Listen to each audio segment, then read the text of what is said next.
이제 사실 우리가 그동안 예루살렘 1, 2차 무너지고 난 이후에 그리스도인들이 어디로 갔는지에 대해서 행적을 잘 모르는 분들이 많습니다.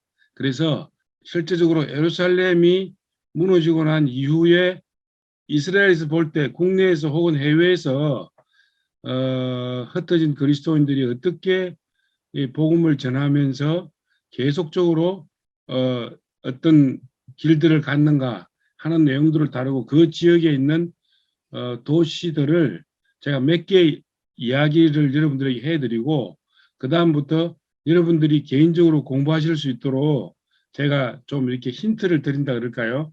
그렇게 하고 저는 마칠 생각입니다. 그래서 오늘 크게 두 지역을 다루는데 하나는 이제 소위 카프카스라고 하는 지역을 다루고요. 그다음 또 하나는 이제 제가 있는 중아시아 지역을 다루는데 이번에는 좀 더 자세한 유물이나 유적을 다루면서 어, 다음에는 아주 그 구체적으로 이런 자료집들 어디서 이런 자료 이런 그 발굴 보고서 이런 것을 찾고 했는지에 대해서 좀 여러분들하고 나눌 생각입니다. 왜냐하면은 이것은 한 사람의 공부로 끝나는 것이 아니고 우리가 같이 퍼즐을 맞추듯이 맞춰야지 결국 동방기독교는 그게 모자이크처럼 그림이 완성되는 그런 교회사다 하는 생각들을 가지고 있습니다. 그래서 오늘은 예루살렘이 무너지고 난 이후부터 흩어진 그리스도인들의 행적을 여러분들하고 한번 같이 공부하는 시간이 되겠습니다. 어, 그 이제 전체적인 그림을 여러분들에게 먼저 말씀을 드리면 예루살렘이 무너졌습니다. 예루살렘이 1, 2차로 무너졌는데 근데 뭐 지금 연도를 따지고 뭐 그게 성격이 어떤 성격이냐를 제가 이야기를 하고 싶지는 않습니다. 문제는 팩트 예루살렘이 무너졌다는 거죠. 그다음에 그 이후에 그리스도인들은 어디로 흩어졌느냐 하는 것인데 어, 그 흩어진 유대 그리스도인들과 유대인들의 행적은 실크로드를 확장하면서 이방 선교에 가속도를 붙였습니다. 그러면 그 가속도를 붙였는데 이분들이 갔던 곳이 어디냐? 그곳이 이제 땅끝이었습니다. 어떤 분들은 그 땅끝을 중국이라 그러고 어떤 분들은 그 땅끝을 한반도라 그럽니다. 어떤 분들은 그 땅끝을 일본이라 그렇게 이야기하는 분들이 있습니다. 그 여러분들이 그 펠라라고 하는 지역을 아시는지 모르겠습니다. 그 제가 여기 앞에 조금 펠라에 대해서 적었는데요. 예루살렘이 무너진 다음에 그 그리스도인들과 그리고 유대인들이 흩어진 사람들이죠. 제일 처음으로 간 지역이 펠라였습니다.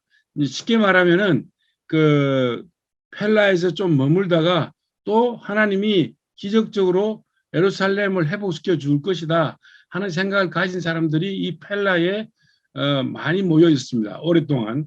그래서 이 펠라가 도대체 어디쯤인가를 아실라 그러면 요동강 동쪽에서 한 3.2km 굉장히 가까운 지역이죠. 그 다음에 갈릴리 바다에서 약 한 29km, 30km 떨어진 곳입니다. 그, 그, 대가볼리 그러면은 10개의 도시들의 동맹이라 그럴까요? 그렇지 않습니까? 그래서 그 대가볼리 중에 하나였습니다. 근데 성경에 여러 대가볼리, 10개의 대가볼리를 다 이야기하지 않는데 그 중에 하나가 펠라라고 하는 사실입니다. 19세기의 이집트 문헌에 보면 그 필히룸 그리고 페헬이라고 이제 언급하는데 여기는 아주 이게 중요한 단서 중에 하나인데 시리아, 키프로스, 이집트를 연결하는 중개 무역 지역이고 중개 무역할 수 있는 길목이었다라고 한 사실이고요. 역사적으로 그렇다는 겁니다. 그 다음에 가까이의 비잔틴 시대에도 이 도시는 번성하는 도시였습니다. 비잔틴과 연결하면서 그리고 중앙아시아 그리고 멀리 동쪽 끝까지 무역이 가능한 지역과 연결되어 있다는 거죠. 어, 요르단 암만에서 보면은 북서쪽으로 그 약 한 100km 떨어진 곳에 있다는 것입니다. 지금 이 지역은 예루살렘 경내가 아니고 사실 요르단 경내입니다. 요르단 안에 제일 끝쪽에 북쪽 제일 끝쪽 북서쪽에 위치해 있습니다. 그리고 펠라가 한때는 그 고고학자들이 펠라를 한번 파보니까 엄청난 이제 일들이 일어났는데 거기에는 뭐 조그만 도시지만은 실질적으로 유물과 유적들이 엄청 많이 있었던 지역이었습니다. 그래서 많은 분들이 마태복음 24장 15절에 있는 말씀처럼 이 지역이 예수님이 멸망에 가자 한 것이 거룩한 곳에 섰거든 너희들 도망가라 산으로 도망가라 한 곳이 펠라가 아닐까 그렇게 이야기를 합니다. 그래서 많은 분들이 펠라는 예루살렘이 멸망한 다음에 많은 그리스도인들, 많은 유대인들이 그 지역으로 들어가서 언신에 있었던 지역이다 그렇게 이야기합니다. 이제 펠라가 어디냐면은 여기 지역입니다. 사해와 갈릴리에서 갈릴리 쪽에 가까운 펠라를 지금 이야기합니다. 그리고 10개의 여기 빨간 글들이 데가볼리 지역인데요. 이렇습니다. 이 지역이고 그 다음에 이제 우리 잘 알듯이 성경에 나오는 것대로 이제 시리아 안디옥, 수리아 안디옥이 나오죠. 근데 여러분 이 수리아 안디옥은 뭐 성경에 잘 나와 있듯이 정말 이방을 낳은 교회 그리고 이방을 위한 교회였죠. 그래서 사도행전 11장 19절의 말씀을 보면 그 흩어진 사람들이 처음에는 유대인에게만 갑니다. 흩어진 사람, 흩어지면서도 유대인에게만 갔다라고 성경이 이야기합니다. 그런데 20절 말씀을 보니까 헬라인에게도 라고 해서 이제 쉽게 말하면 이방의 영향권 안에 있던 사람 또 이방과 섞여 있던 사람들도 들에게도 복음을 전하니까 그때 주님의 손이 이분들과 함께 하십니다. 근데 참 재미있는 게 이런 어떤 흩어진 분들이 흩어지면서도 유대인에게만 갔다라고 하는 사실을 보면 사실 이게 우리 선교지에서도 그런 것이 있다는 경향을 저는 많이 찾습니다. 그렇게 쏠려 있는 한쪽으로 이렇게 쏠려버린 부분에 대해서 주님이 침묵하시는 모습들을 저는 볼 때가 많았습니다. 21절 말씀은 이렇게 이야기합니다. 주님의 손이 그들과 함께 하시는 것이 뭐냐면은 그 유대인에게만 하는 것이 아니고 헬라인에게도 그러니까 그 당시에 헬라인의 영향을 받은 사람들이겠죠. 그러니까 마치 정상적인 사람 취급을 하지 않고 조금 다른 사람 취급을 했던 분들에게도 그 복음을 전했을 때 주님의 손이 함께 하시고 비로소 그곳에서 정말 주님을 닮은 그리스도인들이다라고 하는 명칭을 얻었다는 사실입니다. 안디옥 교회는 이방을 낳는 교회였습니다. 그래서 우리가 사도행전을 잘 보면 이고니온, 루스트라 이쪽으로는 하나님이 바울과 바나바를 사용하셨고 에데사 이제 이 지역에 성경에는 도마가 에데사를 갔다 그렇게 표현하지는 않습니다. 그러나 역사는 도마가 에데사를 갔다 그렇게 말씀합니다. 그래서 안디옥은 흩어진 자들의 두 번째 정착지였는데 사실은 여기 이제 국외에 이스라엘을 벗어난 지역이죠. 이제 시리아 지역이니까요.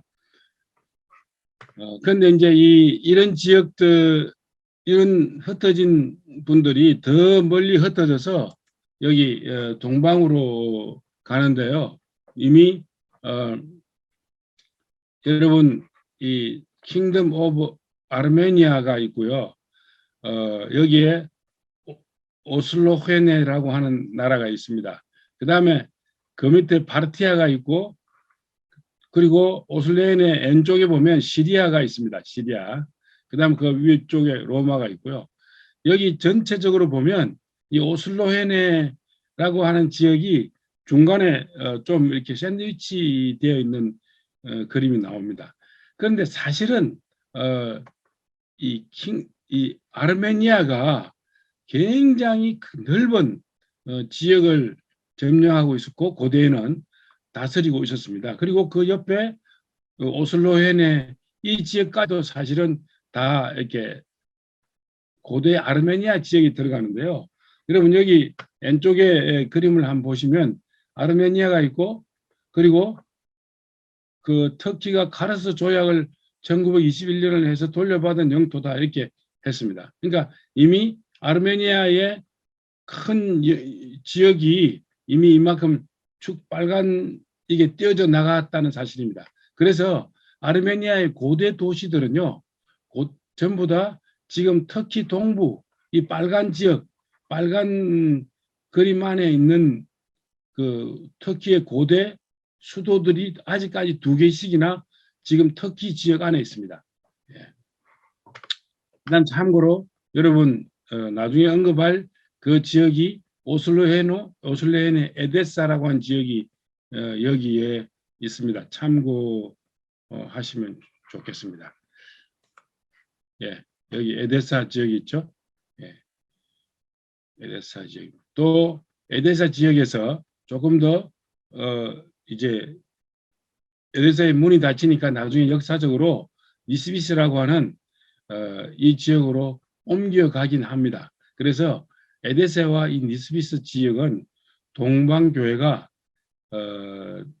동쪽으로 복음을 전하는 데 있어서 아주 엄청난 노력을 하는데 이 에데사 지역과 니스비스 지역이 엄청난 역할을 하는 지역. 사실은 에데사에서부터 엄청나게 사역을 시작하니까 또 어떤 일로 문이 닫히고 이 니스비스로 옮겨옵니다. 예, 니스비스로 옮겨온 와서부터는 본격적으로 이방 사역에 주력하는 지역이 바로 이 니스비스입니다. 예. 다시 에데사를 한 번 더 여러분들하고 나누고 싶은데요. 이 에데사가 중요하기 때문에 에데사를 나눕니다. 제가 여러분들에게 말씀을 드렸습니다.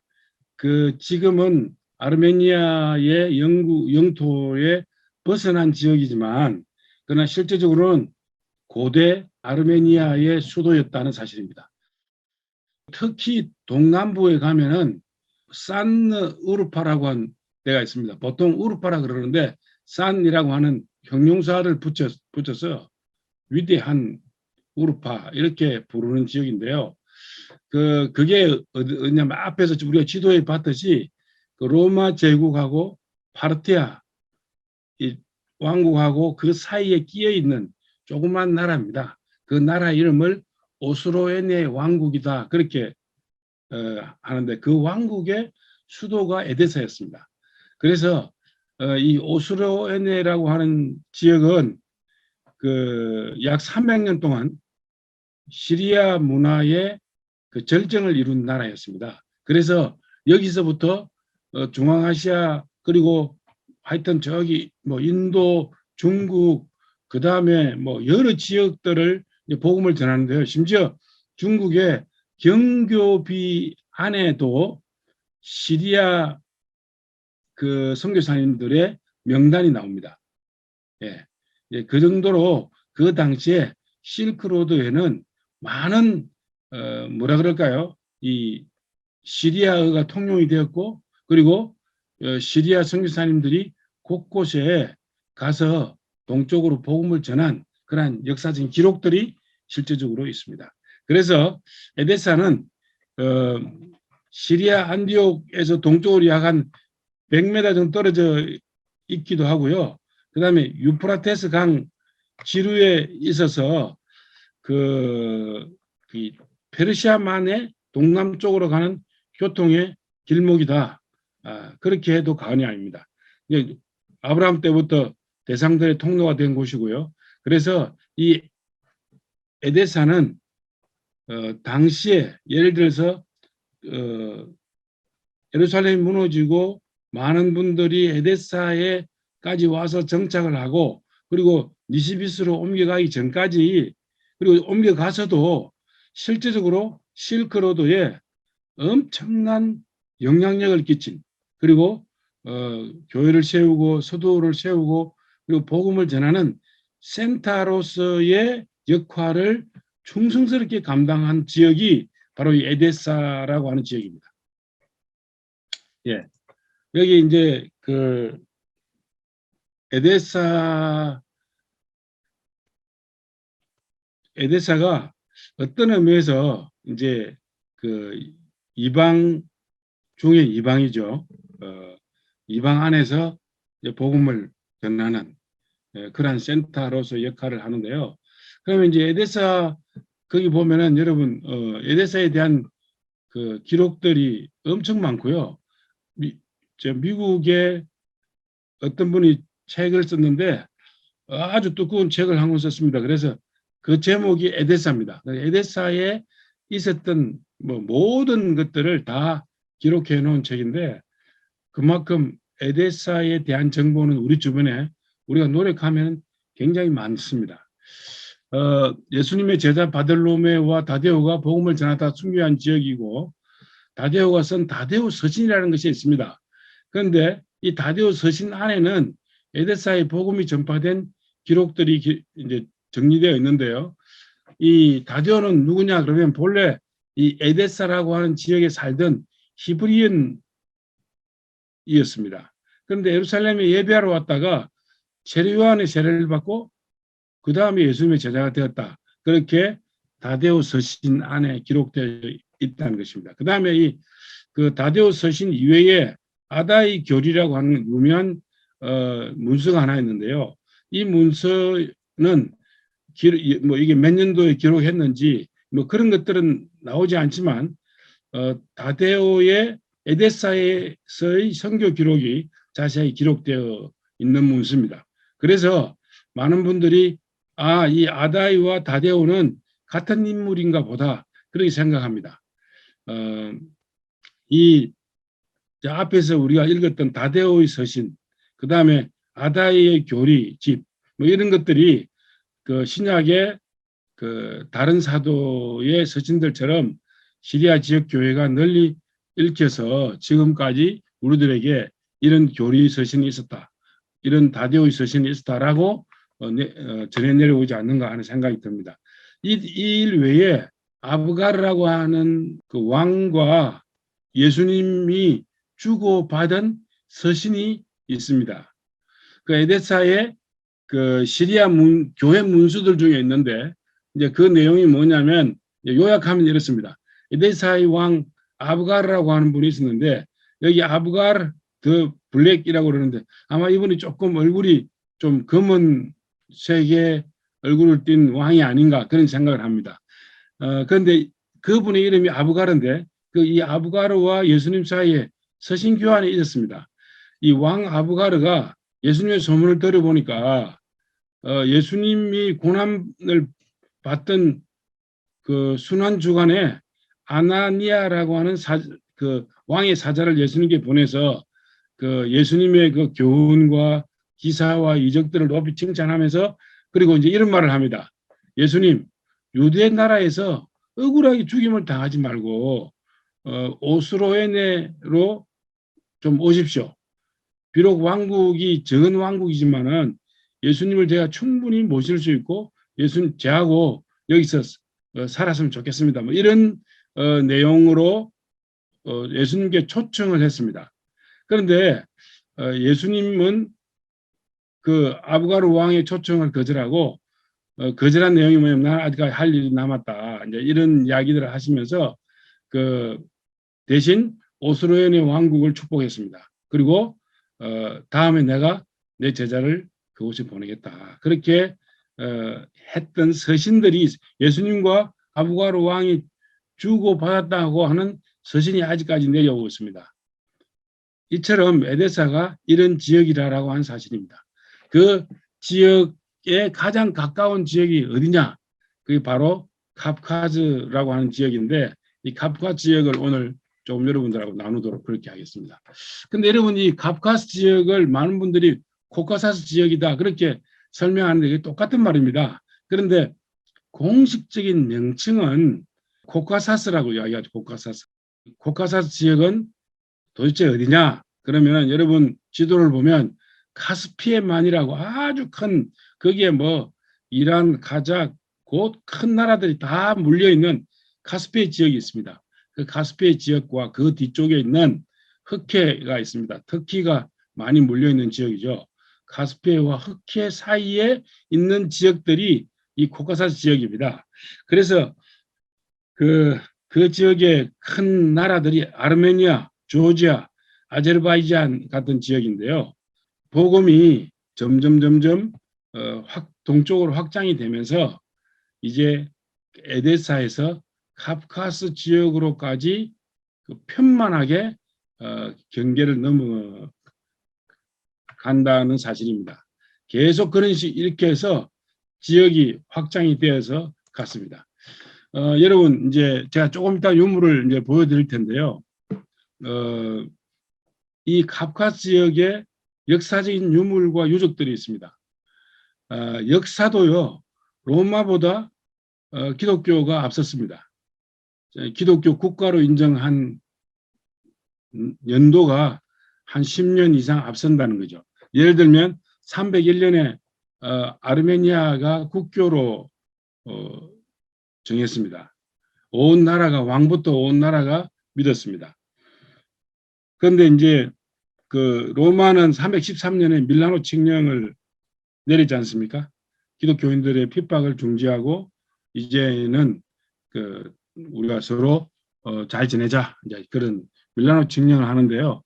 그 서로 약 한 10몇 년 동안 차이가 있다는 겁니다. 그래서 우리가 알고 있는 서방 교회사를 기준으로 하면 동방 교회의 역사는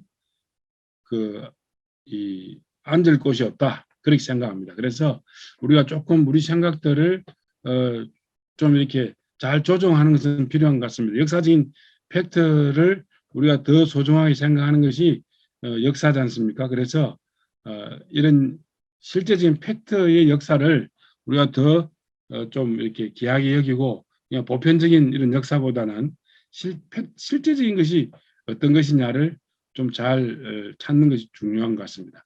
그러니까 동방 기독교 안에는 이런 것이 있다는 것입니다. 이런 역사들이 있다는 것입니다. 서방은 전혀 인정하는지 안 하는지 모르겠지만 하여튼 이런 역사가 있고요. 그 다음에 그 세계 최초의 이방 교회가 있습니다. 물론 예루살렘과 이 안디옥까지 국내에 교회들이 참 많았지만 그 이방에는 특히 아르메니아 같은 나라는 에이치미아진이라고 하는 교회가 있는데요. 아직까지 그 교회는 여러 번 이렇게 건축을 다시 또 무너진 데를 또 보수하고 또 유지하고 하면서 지금까지 약 한 1700년 이상 유지하고 있는 교회가 있습니다. 그 다음에 여러분 우리가 보통 일반적으로 교회사를 배우면 수도원의 시작은 어디서부터 시작됩니까? 수도원은 서방이 수도원을 많이 가지고 있지만 실질적으로 수도원의 시작은 동방이었습니다. 그런데 여러분 터키라든지 이란이라든지 시리아, 레바논 같은 데 가면요. 우리가 생각하지 못하는 엄청난 규모의 그리고 내실이 있는 규모의 그리고 역사가 있는 규모의 수도원들이 다 이 지역에 있습니다. 동방 지역에 있다는 사실입니다. 그 다음에 그 천년경에 서방과 동방의 복음화율을 보면요. 사실은 서방은 천년경에는 서방은 뭐 아주 조그만 마을에 불과했죠. 10만 이상 된 도시들이 거의 없었던 지역이 지금의 유럽입니다. 그러나 이제 동방은 10만이 아니라 50만 또 100만이 되는 도시들이 여러 개 있었습니다. 그리고 그 지역에 복음화가 많이 되었다는 사실입니다. 천년을 전후해서 복음이 엄청나게 동방 지역에 전파되었고요. 천년경에 세계 인구가 2억이나 2억 5천이었을 때 실제적으로 동방에 실크로드가 지나가는 지역에 믿는 사람들의 수가 약 한 1,500만이 되었다라고 하는 기록이 아직 남아 있습니다. 그 다음에 여러분 이제 아르메니아가 이제 초기에 복음을 빨리 받고 그리고 믿는 사람들이 많았고 그래서 온 나라가 국교가 되었는데요. 그 고대 수도가 카르스라고 하는 지금 터키에 있습니다. 이 카르스라고 하는 지역에 있었고 또 지금 터키에 있습니다. 안이라고 하는 지역에 있었습니다. 이 최후의 비잔틴 교회들이 사실은 지금 터키 이 동남부 지역에 많이 있는데요. 이 조그만 규모의 약 한 10만 정도 되는 규모의 수도가 아닌데 그 안이 성 안에 1,001개의 교회가 있었다. 실제적으로 있었습니다. 예, 라고 하는 기록이 있고요. 실제로 그 실크로드 중심부에 있었는데 그 교회가 실크로드를 오고 가는 상인들을 대상으로 실크로드의 길들을 계속 다니면서 수많은 나라들의 무역과 더불어서 복음의 영향력을 끼친 나라 중에 하나인데 안이라고 하는 수도의 안에 있던 교회들이었다라고 하는 사실입니다. 이제 실제적으로 그 지역의 문화적인 교회 문화적인 내용들을 한번 보도록 그렇게 하겠습니다. 이게 전부 다 아르메니아에 있는 유적들인데요. 왼쪽에 사람들이 좀 이렇게 오르내리는 여기가 수도원입니다. 수도원 곳곳에 이런 십자가들을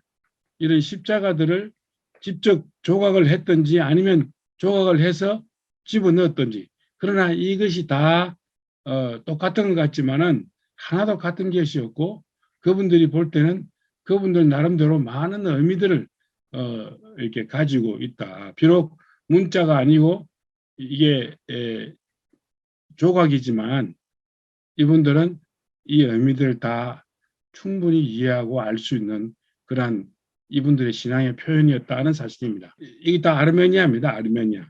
제가 이제 물어봤습니다. 여기 수도원이었는데 제가 간 지역이 이 수도원에 아주 존경받는 수녀님의 무덤이 아닐까 이렇게 표현을 했습니다. 그 다음에 여기 자세하게 제가 십자가 이런 유물들이 너무 많습니다. 무덤 앞에마다 이런 유물들이 묘비석으로 세워 두니까요. 그 다음에 여기 이런 이제 아주 오래된 공동묘지를 제가 갔습니다. 그리스도인들의 공동묘지를. 여기에 고대에부터 계속 그냥 비 맞고 눈 맞고 햇빛 맞고 했던 이 지역에 가서 보니까 여전히 지금과 크게 다를 바 없는 문양들 그렇지만 서로 다 다른 형태의 유적이나 유물들이 있었습니다. 이제 이것은 주기경 우리로 치면 목사님들 혹은 그 이상의 분들이 이제 이 묻힌 곳인데 이분들의 이름과 자세한 연도까지를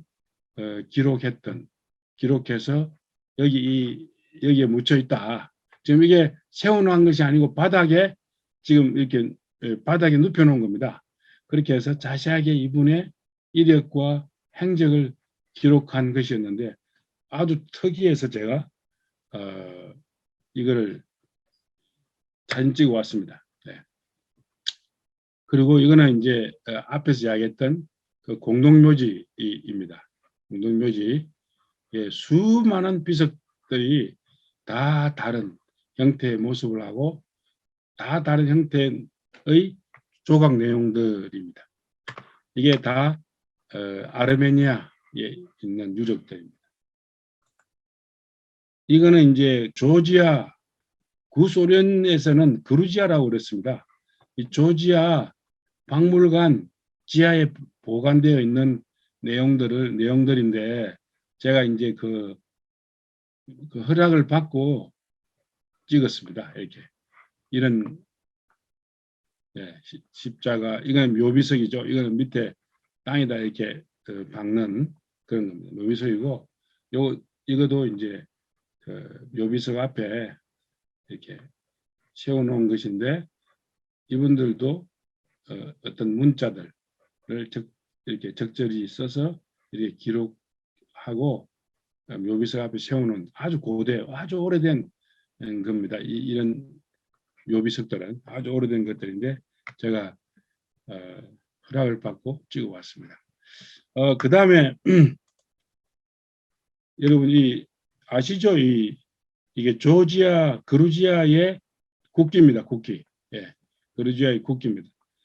그루지아는 곳곳에 이런 국기를 옷에도 하여튼 아주 즐겨 새겨 넣고 다니는 그런 모습이었고요. 여러분 여기 보십시오. 모자에 보면 여러분 자세히 보십시오.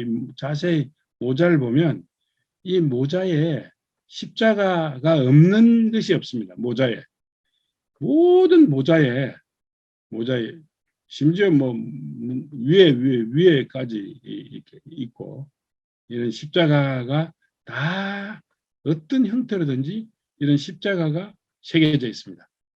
여러분 아실지 모르겠습니다. 이 십자가는 그 니노라고 하는 그 당시에 성녀가 있었습니다. 조지아에 이 니노의 십자가라 그렇게 부릅니다. 우리가 알고 있는 십자가하고 너무 다르죠. 양팔이 평평하게 된 십자가보다 이 니노의 십자가를 이분들은 더 좋아합니다. 이 니노라고 하는 이 성녀가 이 나라에 끼친 영향력이 엄청났기 때문에 심지어 왕실에서부터 그 아래에 있는 사람들에게까지 자기 몸으로 헌신하면서 그 온 나라에 복음을 전한 니노가 즐겨 쓰던 십자가를 이제 기억하면서 아직까지도 자기들은 이런 십자가를 좋아하고요. 조지아 사람들은. 그리고 그 니노가 섬겼던 수도원 그 앞뜰에 가면 니노를 기념하면서 십자가를 이것하고 똑같이 만들어서 세워놓은 십자가가 있습니다. 조지아와 그 주변 나라들에게 독특한 열심과 문화가 있었는데요. 그게 뭐냐면 성경의 내용을 그림으로 그렸다라고 하는 사실입니다. 사도들에 관련된 내용들을 또 이 그림과 글로서 그려서 남겨놓았는데 아직까지도 실제적으로 이분들은 그리는 분들이 있고 그래서 성경 내용을 남기는 분들이 있고 그렇습니다. 아직까지 지하실에 조지아 국립박물관 지하실에 그 남아있는 것들을 제가 몇 컷을 찍어 왔습니다. 이게 이제 그 조지아 있었던 내용들이고요. 아르메니아는 제가 지난주에 여러분들에게 잠시 몇 컷을 보여드렸을 것입니다. 아르메니아의 노천박물관에 있던 그 십자가를 제가 여러분들에게 보여드리고 했습니다. 자, 이제 그 다음에 카프카즈는 카스피하고 흑해 사이에 이 정도 있다고 생각하면 되고요. 그 다음에 이제 조금 더 오면은 여기가 이제 중앙아시아 나라들입니다. 중앙아시아. 예. 중앙 아랄해가 이제 지금 그 우즈베키스탄이거든요. 우즈베키스탄 끝머리에서부터 이제 어디까지냐면은 툴판 여기 중국입니다. 중국. 우이구르 신장 아시는지 모르겠습니다.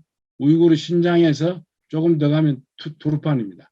그런데 제가 살고 있는 지역이 여기 호수가 하나 있죠. 이 호수가 키르기스탄입니다. 키르기스탄 이 산을 넘으면 이게 이제 천산산맥입니다. 이런 지역이 천산산맥을 넘으면 카시카르라고 우리 한국에서 보면은 서남 쪽이죠. 중국 제일 끝자락 맨 아래쪽 남쪽인데 이 카시카르 이 지역은 전부 다 중국입니다. 이 지역은. 그래서 중국과 중앙아시아 이 지역인데요. 중앙아시아 도시 국가들이 카프카스 지역을 넘자마자 시작되는데 이 지역도 빠른 시기에 5세기 전후에서 사실은 복음이 들어왔던 기록들을 우리는 찾을 수가 있습니다. 자, 그래서 이제 이 중앙아시아는 저 위에 하고는 조금 다릅니다. 분위기가.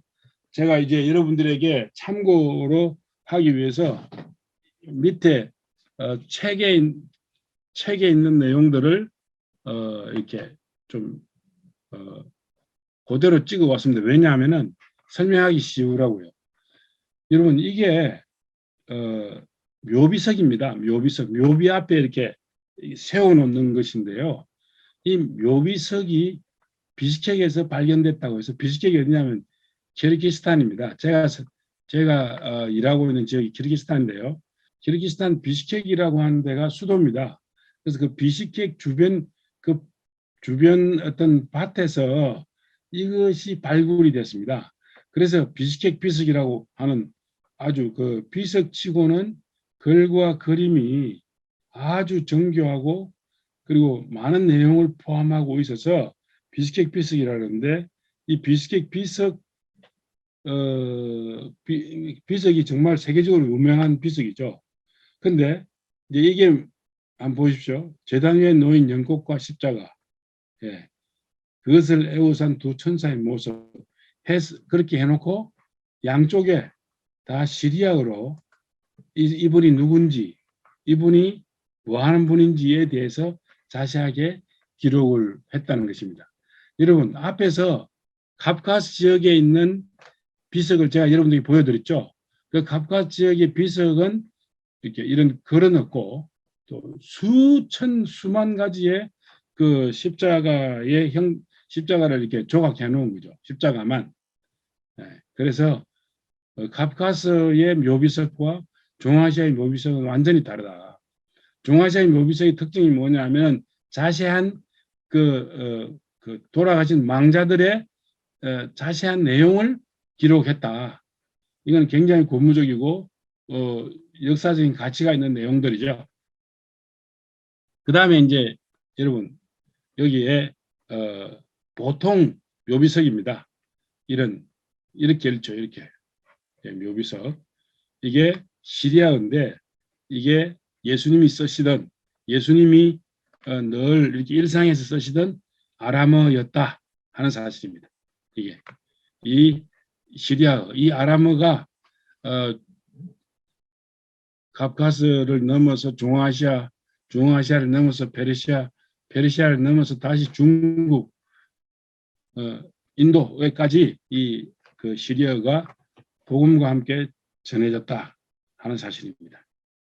그래서 이제 길기지에 가면은 박물관이 있습니다. 그 박물관에 가면 이런 이렇게 내용들이 있고 굉장히 많은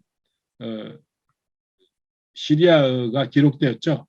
그래서 제가 한국에서든지 그 고고학자들이나 역사에 관심 있는 분들, 특별히 동방기독에 관심 있는 분들 중앙아시아를 오시면 이 돌이 보관되어 있는 아주 조그만 박물관이 하나 있는데요. 제가 그 박물관에 이분들을 모시고 가서 이분들에게 자세한 설명을 해드립니다. 이 내용에 대해서도요. 내용도 여러분 궁금하면요. 제가 여러분들에게 알려드릴 텐데 혹시 지금 여러분들이 이 책이 보입니까? 실크로드 기독교라고 하는 책인데요. 이 책 안에 이 돌에 대한 지금 제가 여러분들에게 말씀드린 이 돌에 대한 자세한 설명이 나와 있습니다. 이 돌 안에 뭐라고 기록되어 있는지에 대해서 페이지는 궁금하면 제가 여러분들에게 페이지 찾아서 올려드리도록 그렇게 페이지하고 내용들을 언제 한번 올려드리도록 그렇게 하겠습니다. 이런 구체적인 기록이 되어 있는 내용들이 중앙아시아에는 있다는 것입니다. 중앙아시아 전체가 다 그렇습니다. 기르기즈만 그런 것이 아니고요. 그러나 특별히 기르기즈 안에 이런 돌들이 과거에 많이 발굴이 됐습니다. 그 시리아에서 온 선교사님들이나 그 네스토리안들이 중앙아시아를 지나가면서 이분들이 저는 이렇게 표현합니다. 문화 안에 어떤 문화든 그 문화 안에 그 문화 중심에 십자가와 그리고 그 유물과 이러한 것들을 새겨 넣었다는 것을 제가 발견하는데요. 이게 이런 모든 것이 십자가 형태의 그 문양을 그려 넣는데 선수인 것 같습니다. 이분들이. 예. 그리고 이제 이런 표현을 보십시오. 여기도 이제 이게 사실 십자가 문양의 표현인데요. 유목민들이 많이 쓰는 그 내용들입니다. 그리고 요 조금 더 멀리 가면은 이제 이렇게 성찬할 때 쓰는 잔 같죠. 이제 이런 그 문양들을 곳곳에 넣어 놓았습니다. 유목 안에. 예, 이런 거 보십시오. 이런 거. 왜 제가 일부 이런 내용들을 여러분들에게 보여드리냐면은 그냥 이 선교사님들이 지나가면서 어떻게 하면 이 문화 안에 두고 사람들에게 그 하나님을 기억하고 그리고 그러니까 하나님의 신앙을 이분들에게 오래 새겨 놓을 수 있을까를 연구했다는 생각을 합니다. 예, 그래서 제가 이런 문양들에 대해서 관련된 책들을 제가 또 찾아보니까 확실히 그렇게 했습니다. 그런 영향들을 그냥 단순히 한 번으로 끝나지 않고 계속, 예. 그래서 기르기즈 안에는 1년에 한 번씩 여자들이 시집갈 때 가져가는 혼숙감이 있는데요. 그 혼숙감이 여기 이제 이런 문으로 들어가서 중간에 그 카페트를 그냥 탁 치는 것처럼 정중앙에 이제 그런 혼숙감을 평생을 술을 놓아가지고 여자들이 하나씩 가져갑니다. 거기에 십자가 문양들을 곳곳에 십자가를 아주 다양한 형태로 아주 아름답게 새겨 넣은 혼숙감이 있다라고 하는 사실입니다. 기르기즈 안에. 네. 여러분 이 지역이 기르기즈 끝입니다. 이 지역이 기르기즈 끝인데 기르기즈 끝 이 산을 지나가면은 제가 앞에서 이야기했듯이 카시카르라고 하는 중국 서남쪽 지역하고 약 한 30km 떨어졌습니다. 30km 떨어졌는데 여기에 있는 분들은 그냥 쉽게 중국을 넘어갔다 와요. 그런데 여기가 해발이 한 3,200, 300, 400쯤 됩니다. 여기에 저희들이 꼭 동방기독교 연구 포럼을 1년에 5월 둘째 주에 하는데 포럼을 끝내고 이제 유적 유물이 있는 지역을 가는데 꼭 여기서 1박을 합니다. 여러분들 다음에 한번 기회가 되면 초대하도록 하겠습니다. 자, 여러분 여기 보시기 바랍니다. 여기에 여기 수도원인데요. 수도원. 여기 수도원이 발견될 때가 그 1960년도에 이걸 수도원을 발견했는데요. 소련 시대죠. 이게 타시라밭이라고 하는 수도원입니다. 돌로 지어진 건물이다 이런 뜻인데 돌로 지어진 이 건물이 이제 새롭게 만들어졌는데요. 이게 이렇게 됐습니다. 이제 이걸 다시 새롭게 본 원형을 살려서 했죠. 여기 안에 이렇게 보여도 사람이 여기 조그만 사람 보여죠. 여기 보여도 여기 안에 지하에 있는 방이 40개입니다. 회의실, 뭐 온갖 것들이 다 있습니다. 여기 안에 들어가 보면 조그마한 공화국처럼 느껴집니다. 타시라밭이라고 하는 키르기스탄에서 유명한 명성지고 키르기스탄 끝자락인데 넘어가면은 중국의 카시카르 지역입니다. 근데 여기에 복음이 왕성할 때 이 지역과 이 중국 카시카르 지역에 그 영성운동의 세계적인 영성운동의 대가들이 굉장히 많이 일어났습니다. 예, 여기 수도원 지역입니다. 이 산 골짜기로 넘어가면 중국 카시카르와 맞닿습니다. 자, 여러분 곳곳에 가면은 유물도 새겨 놓았고 또 했지만은 홍콩 대학에 가면요 여기 있지 않습니까? 원나라 때, 예, 원나라 때 경교 관련된 은은 아니고 동으로 만든 뭐 이런 그 기념물들, 십자가와 교회 관련된 이게 뭐 장식구라 그럴까요? 기념물들이 이렇게 많이 있습니다. 여기 보면 여러분들이 여기 꼭 만자 여기 불교 표식 같은 것도 보이죠. 그러나 제가 물었더니 이 불교 표식이 아니고 이건 오래전에 만들어졌기 때문에 큰 틀에서는 이게 십자가 형태의 모습인데 이게 홍콩 대학안에 지금 있는 그대로 사진을 찍어가지고 가져온 겁니다. 제가 홍콩대 다니는 학생한테 부탁을 해가지고 찍었습니다. 원나라 때의 십자가들입니다. 이렇게 쭉 보이시죠? 사실 이 십자가는 제가 이 카피한 겁니다. 오리지널, 이거 다 오리지널이 아닙니다. 제가 오리지널 아닌 것을 가지고, 그러니까 실제의 크기하고 똑같이 만든 것을 제가 카피를 했습니다. 하나씩 하나씩 다 주물을 부어 가지고 중국 원대의 십자가를 그대로 카피를 했고요. 그것을 여러분들에게 보여드리고 싶은 겁니다. 조금 이제 정리를 해보면 이렇습니다. 초기에 여기 예루살렘에서 흩어진 분들이 어디로 가냐 그러면요. 아마 한 요 정도쯤 되겠네요. 요단강에서 한 요 정도쯤 되겠네요. 요 정도의 펠라라고 하는 지역으로 이분들이 쉽게 말하면 이제 도망을 간 거죠. 도망을 갔습니다. 그 다음에 또 어디를 가냐면요. 안디옥으로 갑니다. 그죠? 그 다음에 산 우르파라곤 에데사로 갑니다. 예. 그 다음에 니스비스라고 하는 지역으로 갑니다. 이게 사실은 초기의 동방 기독교의 그 루트라 그럴까요? 예. 초기의 동방 기독교의 루트라고 해도 과언이 아닙니다. 예, 에데사에 대해서 조금 이야기했죠, 오늘. 그 다음에 이제 니스비스라고 하는 지역인데요. 제가 이 내용을 그대로 김 목사님에게 보내드려서 그대로 올릴 겁니다. 그래서 여러분들이 지금 이게 빨간 표시가 있는 에데사, 니시비스, 모술, 아르빌, 바그다드, 레이, 조금 더 가면 뭐 이렇게 여기 가스피에 미치니까요. 조금 더 가면은 또 다른 지역들이 다음 장에 나옵니다. 그러니까 이런 지역들을 기억하셔야 됩니다. 왜냐하면 이런 지역들은 초대교회 흩어진 분들이 계속 이동하여 간 지역이기 때문에 그렇습니다.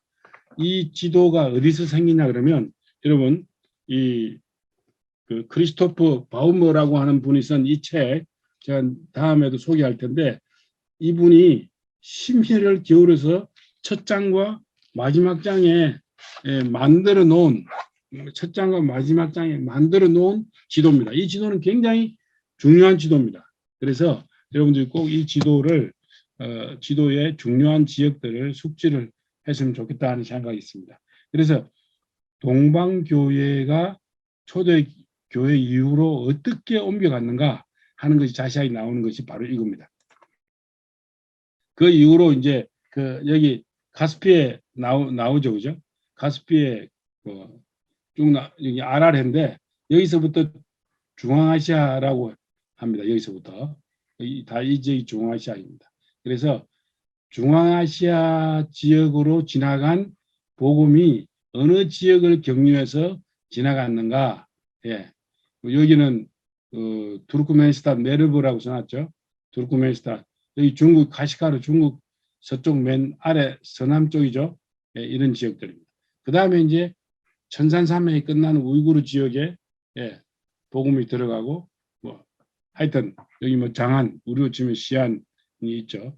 이렇게 복음이 어떻게 들어갔는가에 대한 아주 자세한 설명이 있는 지도가 바로 이 지도입니다. 아주 굉장히 중요한 지도 중에 하나입니다.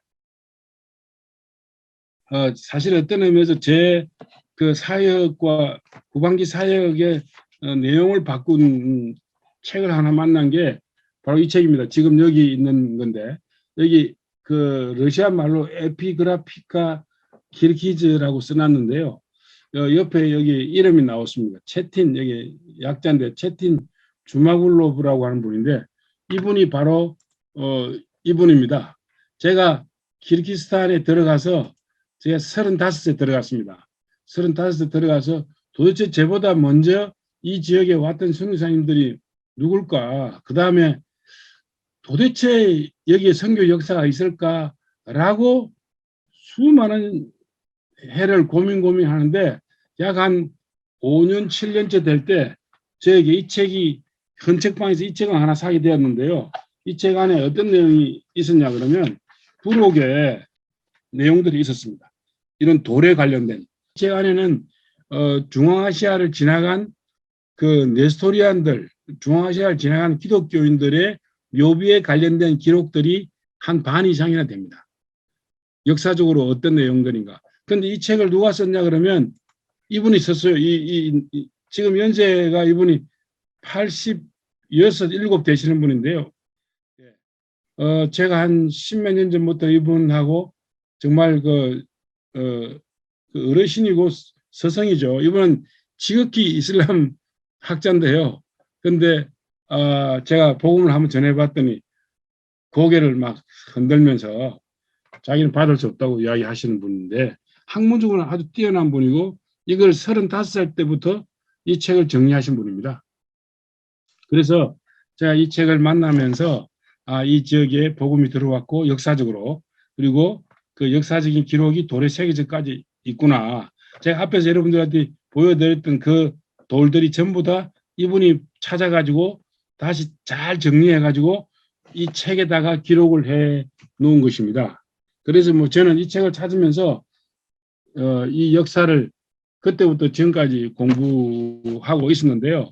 이런 유물 발굴에 관련된 내용들이 너무 많습니다. 그래서 제가 다음 시간에는 이런 책들, 그다음에 유물 발굴집 뭐 이런 것들을 좀 소개하면서 여러분 지역에서도 실제적으로 이 공부를 하는 것이 우리가 보냄받은 땅에 대한 역사를 알아야 될 책임이 있는 사람으로서 할 수 있는 일이다라고 생각하기 때문에 그렇습니다. 그래서 그동안 제가 이런 책들을 찾고 그리고 발굴하는 데를 좀 찾아가고 그러면서 좀 정리한 내용들을 여러분들하고 나누고 싶고요.